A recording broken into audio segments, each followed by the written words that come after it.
Balik biyahe na tayo mga amigo. Hindi totoo yan.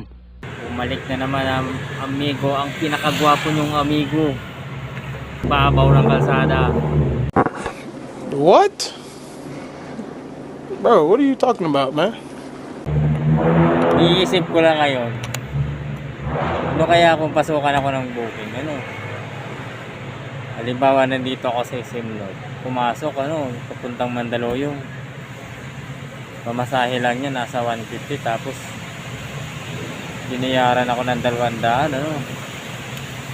Tapos di na kinuha ang sukli. Gunggong! Barinig kita sa mukha eh! Tapos pagdating ko ng Mandaluyong, pinasukan na naman ako ng booking papuntang papuntang monumento.